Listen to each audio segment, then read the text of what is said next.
What's up, everybody? Welcome to another new episode of the Hoboken Real Estate Advisors. You got your Hoboken Real Estate Advisors, Red, Danielle Bonk, Christian Gonzalez, Mark Staley, and I'm Jeff Bonk with you guys to talk about everything Hoboken. Hoboken real estate, Hoboken community, Hoboken culture, new businesses opening in Hoboken, all the things. Today we're going to have some fun stuff. Today we're going to hit on some top mistakes we see buyers make, some top mistakes we see sellers make, with some current market trends that we're feeling in Hoboken. But before we do that, let's start off with a little bit of fun. This is the week after the 4th of July, which was a massive party in Hoboken. I wasn't there, but my dad and my uncle stayed at our place while we were down the shore. Christian, you were in town. Mark, I think you were getting back into town that weekend. So talk to me, guys. What was 4th of July like in Hoboken? What did we see? What did we hear? What did we experience? It's such a party in Hoboken. Sure. So, what I noticed first and foremost, because they had a similar scenario 2 years ago where the fireworks were here on the water, is this year the preparation was very, very sound. So I was very concerned about coming back into town. I got back in, no problems. It was very well organized. The town handled everything very well. Now, with respect to the actual events that happened, I mean, it's one of those things that it's hard to explain how cool and unique it was. I mean, there were ships from all different wars and centuries, from just going up the Hudson. They had the airplane show with all different type of jets and warcrafts, and it was just really really cool. But yeah, I mean, it was a very unique experience. Something that I'm fortunate that was right in my front yard, and yeah, very very fun. That's cool. We actually got to go out and check out the ships the night before in Sandy Hook Bay. We were down the shore for a couple weeks here, and it was awesome. Those ships getting up close personal to them and getting right underneath them and zigzagging through them. We got to see them kind of as they were prepping, all the sailors from different countries on them. And to me, one thing I noticed was we were watching a little bit on TV, and they were talking about the precision that went off with. And to hear what your experience was like to get back into town doesn't surprise me, because it was apparently just on point, like everything from the boats, the ships, the flyovers, the coordination of crowds. I was talking to another friend who had like 7 or 8 friends come into town. They bought parking passes to get in, to be able to pass the police blockades to get into town, even though they weren't using the parking passes. They were parking at his house, which was like just a very organized, strategic event that was happening there. Mark, how about you, man? I think you were out of town for the week too, but you were coming back on 4th of July weekend. What was it like for your experience? Yeah, I can speak to the planning that went into the execution of this 250th. I mean, 48 tall ships from all over the world. I've been part of an email chain for over a year planning the embarkation of these boats. You know, this whole thing was beautifully orchestrated. And then for Hoboken in particular, the city noticed a need for planning a couple years ago when the fireworks were still on the Hudson River, and it caused a major exit issue, some gridlock problems, mass transit was affected. So the city learned from that and really took planning to the next level, in my opinion. I mean, they put porta potties all along the waterfront. And the fireworks weren't even on the Hudson River this year, but they just prepared mightily. And from Christian's point, like it really showed. The Hoboken Business Alliance, which I'm involved with, the Special Improvement District here in Hoboken, we sponsored that event on July 4th, where they set up a stage and they had concessions, and they brought in a lot of people to our Pier A to celebrate, even though the view of the fireworks was not front row. It was a huge success and just a great way to bring people into Hoboken and get the residents out into their backyard and showcase what we have in terms of geography. I love that too. I love that, like, it was such a disaster a few years ago, and Hoboken stood right up and said, we'll fix this. Like, we're not going to allow this to be an ongoing thing. I heard there was gridlock till like 2 or 3 a.m. a few years ago when the fireworks were on the Hudson, and I really loved seeing even if it was like an overreaction to planning, I'd rather that. Like, keep quality of life high, keep like emergency vehicles like clear to go through, like keep everything a little bit more organized and safe for everybody, versus some places just remain mayhem for years, right? And then they don't. So it's a testament to the city, I think, and to all the planning boards and everything to really come together and make that a better experience. Red, how was your 4th of July? I spent the whole 4th of July with you, so I kind of know. But I don't want to skip it. It was so good. It was so, so, so fun. The tall ships took the cake for me, though. Just feeling that feeling of being proud to be an American and, having all those other countries come to the harbor and then the parading up and then just seeing the fighter jets in formation with the red, white, and blue. It was like, oh, so cool. So, so, so cool. And just to see, we have the young kid, we have our little boys, and just to see them bright-eyed and, wow, this is so cool. And they knew so many of the countries. I was so proud of them. So, I loved this 4th of July. There was one funny thing, speaking of the countries, all of the ships, I don't know if you guys noticed, they had like ornate old flags on them. They weren't their standard, they had like crest. So we were going past what I believed at the time was the Italian ship, and it had an Italian flag, but it had one of those crests on it. Well, the Italian flag with a crest on it looks exactly like the Mexican flag. So I posted on Instagram something about, the Italian flag, and one of my buddies immediately said, "Hey, idiot, that's the Mexican flag." So I started panicking, like, "Oh, I'm an idiot." So I Googled it real quick, because it said like the something Vespucci. It was obviously the Italian boat. And then I looked it up and I found out that that was a crest from 100 years ago when the Italian flag used to have a crest that makes it look exactly like the Mexican flag, like to the T. Maybe the crest is a little bit different, but if you didn't know exactly what the crest was. So I thought that was a little funny. Some of the flags were like, what flag is that? We all kind of felt like we were maybe not, didn't know our geography and our nationality. We were not as well versed as we were hoping. Some different flags. And speaking to that, I mean, this is a learning for all of us, right? Because we all have never been exposed to this, and I learned that I don't know what the terminology is called, but that bomber plane, like the triangular looking one, like that B-52 maybe? Yeah, the stealth? that one, one of those flew over the Hudson, and from my angle, it just looked like almost like a paper airplane. Like it just looked like kind of whatever. Flat. But that is the strongest aircraft in the world. It could literally, I think the power that it has is the strength of a nuclear bomb. It could literally take out an entire city, and it's just like kind of like mind-boggling that this was like half a mile away from my face. Right. It was right there. That, I mean, it flew we get right kind of over jaded, us. a little jaded to it, because like we do see military stuff up and down Hudson frequently, right? Not like we saw anything like 4th of July, but you look out the window one day and boom, there goes like 4 or 5 helicopters in formation, right? Just kind of doing laps, and it's wild how powerful they really are. We kind of get used to them just being around a lot. The sound too, just like the sheer sound of them, you feel and hear the power that's behind them. It's takes your breath away. For sure. All right. Cool. Let's pivot. Let's talk a little bit about real estate. Let's give some, advisor advice here. I'd love to talk a little bit about some mistakes that we see people making. The market's slowing down right now. Summertime is here. I think it's time to get prepped for the fall and give some advice and give some guidance for talking about some of the mistakes that we see people make. Some of the things that slide under the radar, people don't think about when they're either buying or selling. So I'd like to just kind of kick it around the room, and anybody share what their biggest thing is, the biggest misconception, the biggest landmine that people step on. Who wants to start off for us? I can start. I have one that I feel like a lot of buyers jump into looking at properties and actually stepping foot inside of properties before they take a look at the neighborhood and the feel of what it would be like to actually live in that place. And it's the actual place that you live in is really secondary to what you see when you walk outside, in my opinion.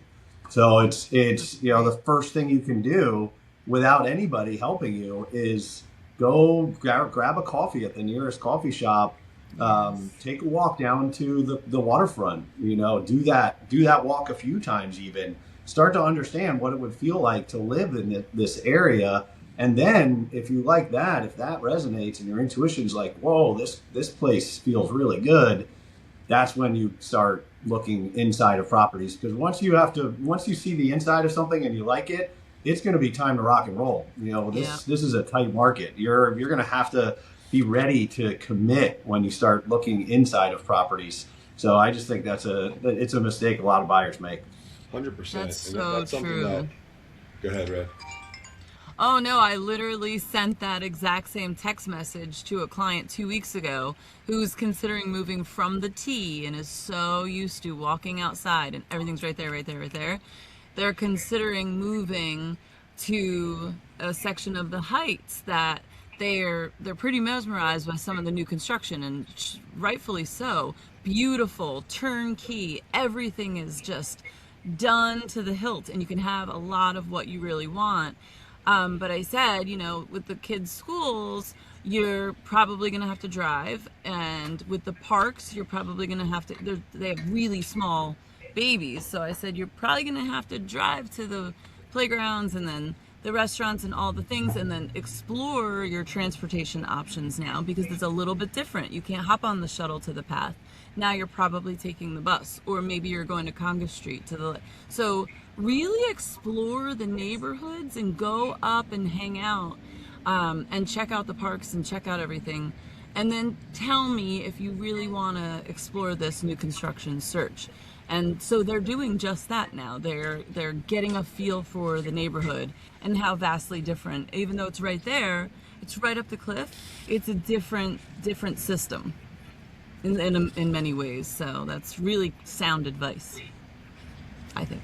100%. And I'd even zoom out to or zoom back in, I guess, a little bit to the building. A lot of people, I feel, can fall in love with a unit because it was beautifully renovated, and then forego. Like, this is a mistake I see from regretful sellers sometimes when they bought years ago or with somebody else, and they weren't given the advice of, take a look at that building. How's the HOA? How's the reserves? How's the deferred maintenance? Yeah, the unit that you're looking at is beautiful and gorgeous, but what about the build? Like, you can't ignore the building as much as you're going to live inside the unit, way more than walking through the hallways. We have to consider that, because you really could regret this and be chasing a shiny object with not a great foundation underneath it. So the neighborhood, the building, all the different things is something definitely needs to be really well vetted. And to your point, Mark, like, you've got to do that before you start looking inside, because when you fall in love, you can't go reverse engineer and do all that and figure it out later. You got to move quick in this market, right? And things are flying. So that's a great point. Yeah. I love that one. Yeah, and Mark, it's funny that you bring this up, because there's a podcast that I listen to. It's called Hampton, where it's basically it follows people that have had great success in their life, starting businesses and whatnot, and it's just intriguing. You hear about their all different walks of life and whatnot. And the guy that runs it, he's originally from Texas, and he was adamant about moving to a certain area in Brooklyn. And what he did was he rented an Airbnb there for a month to really like feel it out and vet it. And then he realized after a month, he's like, I want nothing to do with this neighborhood. He's like, I absolutely hate this. And it was a really good example of how he did the right thing. And rather than investing $4 million in a home, he did his due diligence and overpaid for a day-to-day rent, and it probably saved him who knows how much, right? So But true. to your point. That's so true. There was a client I had years ago, and we were walking around looking at properties, and she asked me, well, where's like the building and neighborhood and neighborhood profile report? Like, where are the companies that provide that? She was from another country, and she said, in my country, there's companies that literally will profile neighborhoods and buildings and blocks and tell you who lives on the blocks and what type of. I'm like, all right, we're getting a little bit into profiling and racial profiling and all this like crazy discrimination stuff here. She's like, no, in my country, that's what we do. Like, that's how it is. So obviously, we're not talking about getting to that level of detail and specificity, but doing the right level of diligence where you're comfortable with the major things and the major pieces of the neighborhood that you're buying in. So it's funny, Christian, that you say that, because that's kind of like what this person expected to be like readily available, is that type of report in detail. For sure. Living there. That's awesome. Christian, why don't you rock with us? What do you got? Buyers, sellers, what's the biggest mistake we see that people can avoid? Yeah, so what I think a lot of I work with a lot more buyers. So what I see often is that they misinterpret the numbers and they fall emotionally attached to the sticker price. So if I can give a very simple example, I'm working with a client now where there's an opportunity to get a really good value at, let's call it $1 million. So it's a 2-bed, 2-bath near the path with parking. I know $1 million sounds like a lot, but that's the market rate. Anyways, he wants to start at a $900,000 offer because in his mind, the $100,000 savings is significant. So I provided him a table that breaks down the monthly cost difference for every $25,000. And it's mind blowing to individuals once they see that it's Yeah. really only $100 a month. And to them, it's more of an emotional attachment to, oh, I got a deal, when you're not seeing the big picture where it's, hey, in a competitive market like this, especially in North New Jersey, especially in Hudson County, do what you need to do to get the asset, and then let's figure out how to make this more economical in the long run. And I'm going through it personally right now, and I know you and Red are as well. I'm taking an interest only loan for 6 months because I know that I'm refinancing in 6 months once the home that I'm in has a few qualifications that makes it a little bit more amicable to the Freddie Mae and Fannie Mac when it comes to becoming warrantable. So, just thinking big picture helps individuals kind of see the light rather than just saying, "Hey, I got a deal because I got it for 50,000 less than the house than the list price." That's not the right mindset to have. 100%. And I think that kind of dovetails right into a piece of advice I always tell people, which is don't try to time the market. You need to buy when it's time for you to buy. Like time your personal, especially we're talking primary residences here. They're the last 5%, 3%, 2%, like trying to get that deal, trying to get, look, you're going to cost yourself in the long run by either prices going up, you paying more rent, or just missing out on opportunities that are actually the right thing, right? So like if you're investing, if you're specifically investing, sure, every last dollar counts. The numbers are exactly what needs to be considered 100%. That's all that should be considered. But if you're buying a personal residence and you also want it to be a good investment, what's the percentage? What's the percentage you care about lifestyle versus investment? Right? What's the last couple bucks going to matter versus the ability to be in that home, the home that you want to be in? And it might be 90-10 in one direction or the next direction, but being aware of that so that they can take the kind of information that you just provided, Christian, and put that to work where, oh, I really care about lifestyle more. So every 25 grand costs me $100. That doesn't, I'm not really going to force that issue and be focused on that piece. And I say this to people too, like when I'm buying a personal property for my family to live in or whatever the case may be, your home, the last 3 to 5%, I'm almost like don't care about. Like I'm buying within my price range. I'm being conservative. I'm never going to buy my finances. Like that's just like 101. But at that point, like that feeling of a win, that feeling of needing to get a deal, that feeling of needing to get a discount, that's going to cost you in the long run for your primary residence. And I completely agree with that. That's the right perspective to have when you're buying, for lifestyle as part of the equation. For sure. Very cool. I'm going to talk about sellers real quick. Something that we see big mistakes on the seller side. It's kind of two, but it kind of combines into one. And it comes down to like the final 10% of prepping the home to sell. So it's either coming down to staging and like making the place neutral, or it's like the last finishing pieces of switching some outlet covers, like rerunning the baseboard trim and making like patching some small holes. These last 10%, it may feel like, oh, the house is 90% done. People are going to come in. There's going to be a bidding war. They're going to want to do renovations. They're going to clean it up when they get here. But what we're missing that emotional attachment to the home. When you walk into a home and it's clean, it's neutral, it's every little piece of paint has been done and little like thing that you've lived with over the years and have kind of gotten used to and almost ignored, and that gets fixed though. You go through it with a fine-tooth comb. The emotion that creates for people when they walk in are going to get them way attached to that house, and you're going to probably bring one or two more buyers into the equation, and you're going to get the people who would have been interested anyway more emotionally attached that they have to have this home now versus like, oh, this house is not really for me. Look at the paint colors, look at the things, look at the decor. Like that hits people. I've literally had people say, I love this house, but I hate the paint color. And I'm like, that's like, we're talking about $1 million home. We're talking about $2,000 worth of paint, right? Like that hit, but like, that's how our brains work. And when I'm buying, I think the same thing. I have to work my way out of those exact gut reactions as well. So if we can land the plane, right? Like don't say, oh, we're good enough. Don't say, oh, we're pretty much there. We don't need to worry about this, that, or the other thing because the market's hot. That will cost you money. The couple $1,000s of proactive staging, neutralizing, and fixes will absolutely cause some people to soften their bids a little bit and not come in as strong as they would if it was looking really tight and awesome. That's the biggest one I see.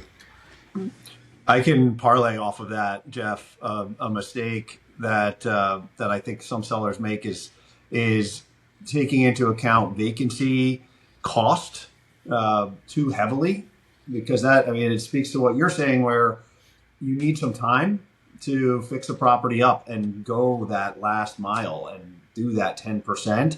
You need time. Maybe there's a tenant in place, which makes it very hard to prepare a property. But you're reticent to list, you're reticent to wait until the tenant leaves before listing it. But if you're getting 5, 8, 10% more in terms of value when it comes time to sell that property, because you let that tenant leave and you're just giving up that $5,000 a month in rent for a couple of months, you could see the math works well in the favor of having it be vacant for a little longer than you really want it to be, but giving you the chance to prepare it and have it look the best possible way. I mean, your goal is to capture the most market value of your home, and it's very hard to do that if you're in a rush. So let's do that math real fast, right? Because I think you're spot on here. Let's take $1 million home. You're getting $5,000 a month in rent, right? So let's say it's going to sit empty for 60 days because you're going to let the tenants come out and you're going to put a little bit of work into it. Say that costs you $10,000, $12,000 in work plus vacancy. You're going to sell that place, like you said, 5 to 8% higher without a doubt. If you have really bad tenants in there who aren't going to let you show it, who are going to keep it a mess, 5 to 8% is easy money all day to the upside. So we're talking about $50,000 to $80,000 in upside versus the $10,000 to $12,000 of vacancy and fixes, right? So like you're 5 to 1, 6 to 1 on that money, easy. So it feels it. You feel it in the gut when you have to take that loss, and it feels more real up front. But when you really back it out and do the math, it's an easy investment. And I see the same thing on the flip side with landlords, and this happens to us too. We own properties and we're looking at trying to maximize our rent, obviously. And 1 month of vacancy on the flip side can eat away from like $200, $300, $400, $500 a month if you hold out for that extra money, right? So let's use the same thing, $5,000 in rent. If you get $4,500, but that covers a month of vacancy that you would have held out to try to get $5,000, that's going to take you 9 months to recapture if you hold out for $5,000. So you're like right there on break even if you take that $4,500 versus that $5,000. So it depends on how urgent, like, do you need that cash flow? If you need that cash flow, you might consider one way or the other. But I think the big thing here is everything's nuanced.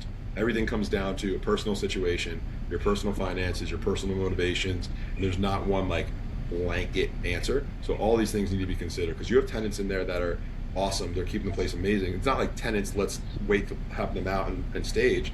Let's consider how the tenants are acting when we go to do a walkthrough. Are they cool? Are they open? Are they going to let buyers in without a problem? Do they keep the place beautiful? Or the other side, right? So it's all really comes down to considering the whole landscape of the situation, and being flexible and strategic with the approaches there. For sure. Red, how's our connection doing? We back? Can you hear me now? Can you hear me now? You're a little Alright. delayed. But your I wisdom's so valuable that you should share your biggest mistake, even if you don't have the best connection. If you can hear me, landlords, don't sleep on a good tenant.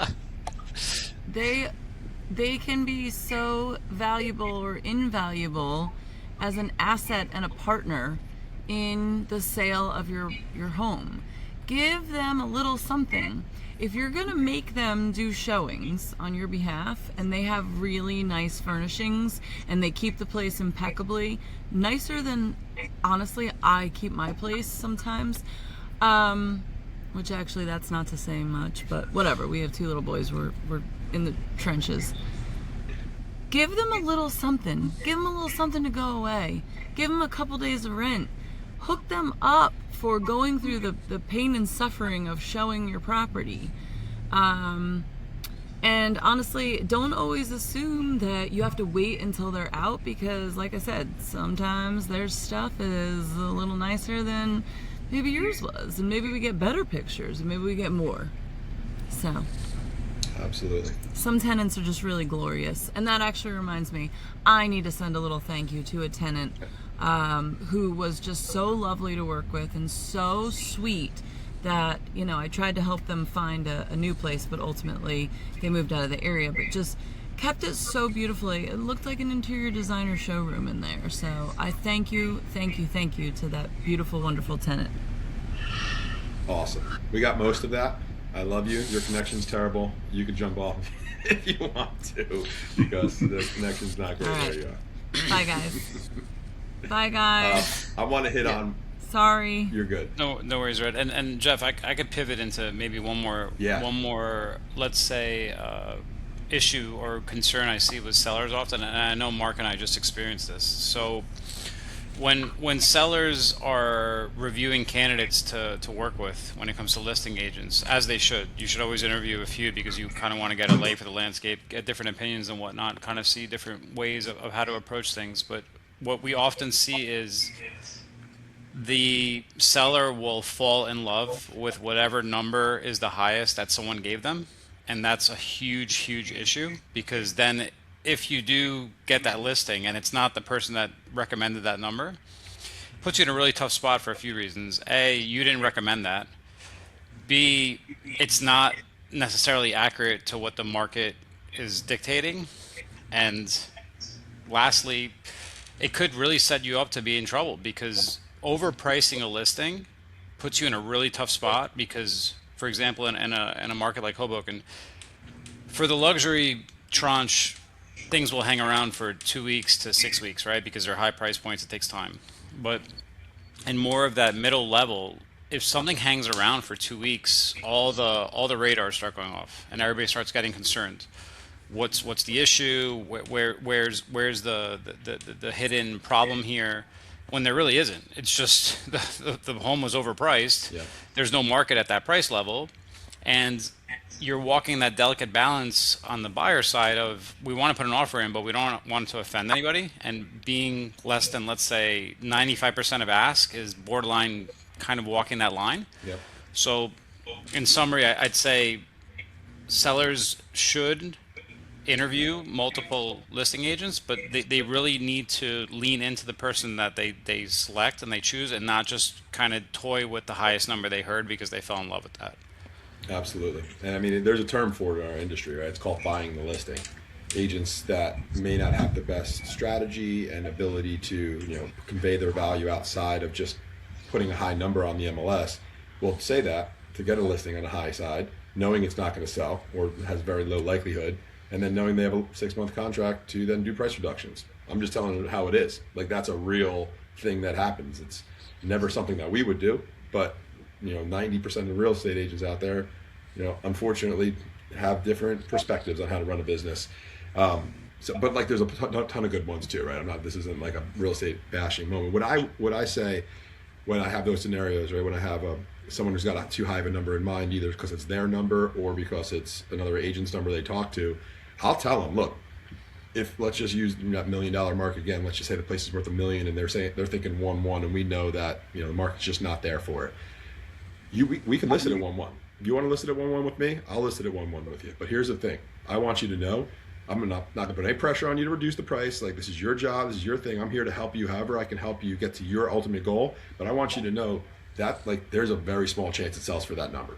Could someone walk in and say, I need to have this home, I need to have this home now, I don't care that I'm paying 10% over? Like, could that happen? Yes. What's the chances? 1 to 3%. Now, if you're cool with that, let's rock. Like, I'm here. I'm going to fight the heck out to get that number.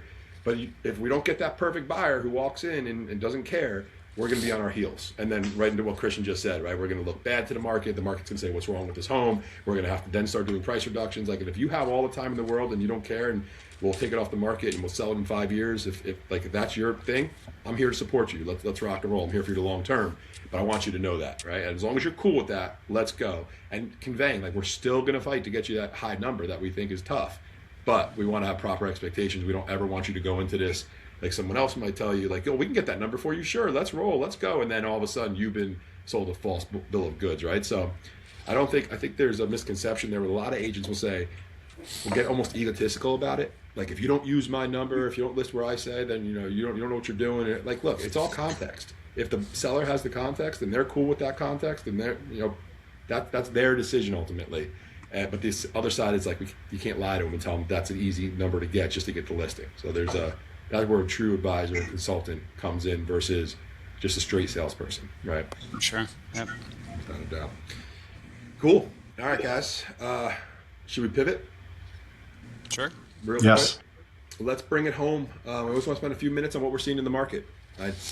Week after 4th of July, I feel a little bit of I'm not seeing many listings come to the market this week. That's usually pretty typical for this time of the year. People just got through the holiday weekend. August becomes a little bit slow again, but we did have a slow start to spring. So I know there's still buyers out there. I know a lot of agents on the team are still balancing. A lot of buyers have people ready to pounce on things. What are you guys seeing? What are you guys feeling day to day, boots on the ground?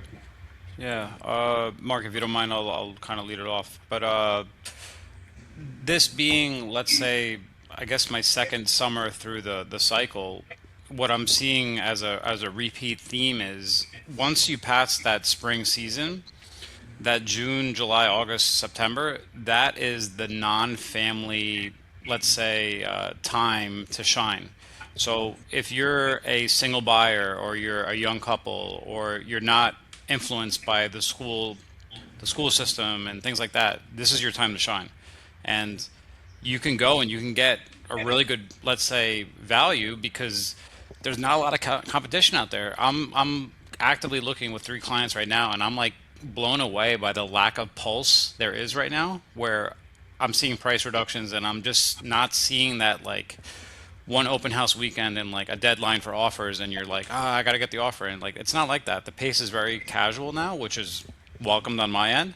But yeah, to summarize it, spring season is dictated by families that are trying to prepare for the next school system and their migration and whatnot. But if you're not in that, waiting for the summertime and picking your spots, it's a really thoughtful approach on how to take advantage of this market.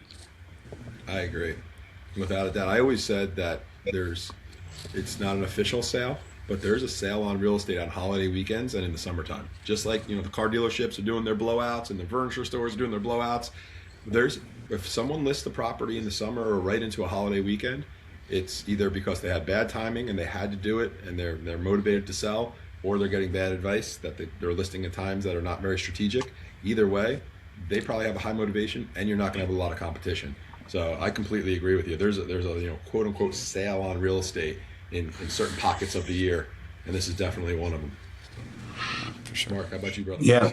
Well, this is a great opportunity to talk about group psychology, where real estate is susceptible to the whims of humans, and it's I just find it so interesting. I mean, if you're waking up on a beautiful day like it is today, 80 degrees, sunny, do you really want to go step into properties and do the heavy lifting of buying a home? And vice versa, if you're a seller and you're not in a huge hurry, then are you going to take time out of your day to prepare your property now, as opposed to when you're more inclined to hustle in September?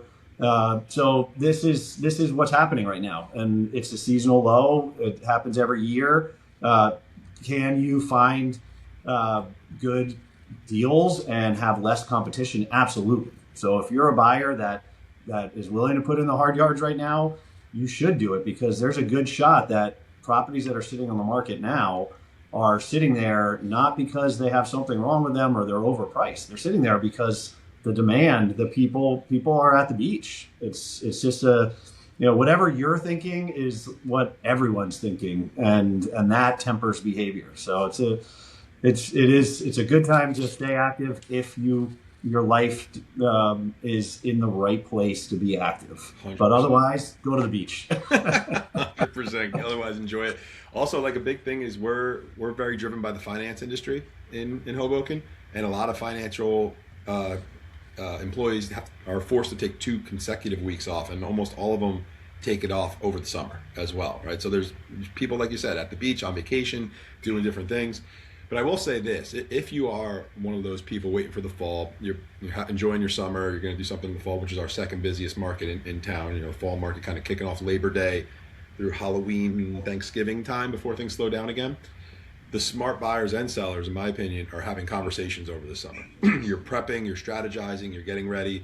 You're maybe not, wasting your whole summer decluttering your house, but you're at least having the right conversations and building out timelines to when that does need to happen, and not when I think, is unfortunate is when we get calls the week after Labor Day. It's like, hey, I want to get my home on the market in a week. And it's like, ooh, we got like 3 weeks of work to do to really optimize this perfectly for you. Wish we were able to connect in August or July and really be able to have a little bit more bandwidth. Because nothing like going back to school, going back to regular life, football season starting, all the different things. And now we're rushing to get a home on the market because we want to miss the window. That window in fall tends to be pretty small before people start checking out for the holidays as well. And you lose the real strong, meat and potatoes of the market. So if you are planning to do something in the fall, this is the time to connect with somebody like us or your real estate agent to make sure that you have a strategy to come up for the fall. So, all right, guys, any parting words? Let's wrap it up. Take it home.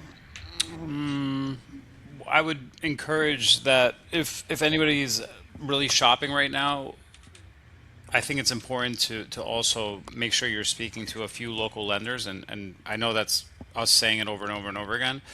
But the more and more I see this market, like for example, there's certain lenders out there that really dig into certain parts of the market where they are aggressive. So if I can give an example, a Carney Bank, which is a whatever bank to all of us, they are specifically identifying up and coming areas that have, let's say, not the level of income of like a downtown Jersey City or a Hoboken, and they're giving absurd 30-year mortgage rates. So nobody would ever know that unless an advisor like us kind of brought that to their attention. So the last thing I kind of want to leave, let's say the buyer market with, is make sure you partner with someone that really knows the lending environment, because that can make such a significant difference on whether or not you get the home. Like understand the product offering out there. So true. That's a great piece of closing advice. Mark, you probably have to run to your 8th closing of the week or today or something like that. So I don't know if you have time to give us a little. Mark, what do we have? 5 closings this week? Some kind of insane. No, only 3. Okay. All right. I thought we had another one on Friday today. Would round us off to 4 or 5. Mark had a heck of a spring. It was a busy spring. You put the work in April and May. That's when all the negotiations happen. You get properties under contract. And then you foster the transaction through June, and then you get all your closings at the end of June and July. I've been through this cycle many times now, so it's it rings true almost every year. We had a little bit of a later spring this year. Usually things start in February, so the closings start in May or even sooner. But this year was a little later. I'll leave everybody with a positive note. I mean, what we've seen over the last few years in this higher interest rate environment is less sellers, people not doing the upsize and the downsize that life typically catalyzes, right? I mean, that's a natural progression to need a bigger space and a smaller space throughout your life. We haven't seen that movement nearly as much over the last few years. It's like a thaw happening now, and I think the interest rate environment, it's still not as favorable as it was years ago, but it's stabilizing, and people can just start thinking about what's best for them, and then the professionals like us can help foster that and be the grease in these wheels. So I do think, if you're thinking about moving at some point over the next couple of years, it's a good time. You should think about the best possible space for your situation, and maybe we can put all the crazy interest rate chatter and macroeconomic stuff aside. 100%.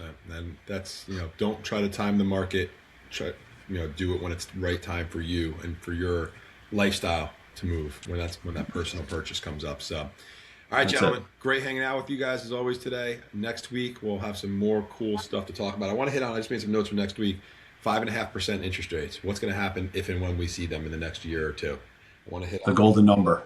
Yep. And I want to talk about some kind of the Hoboken summer events that are continuing to happen, the summer calendar, and all the fun things that really are, make Hoboken special the way it is. So we'll lead off with those 2 next week.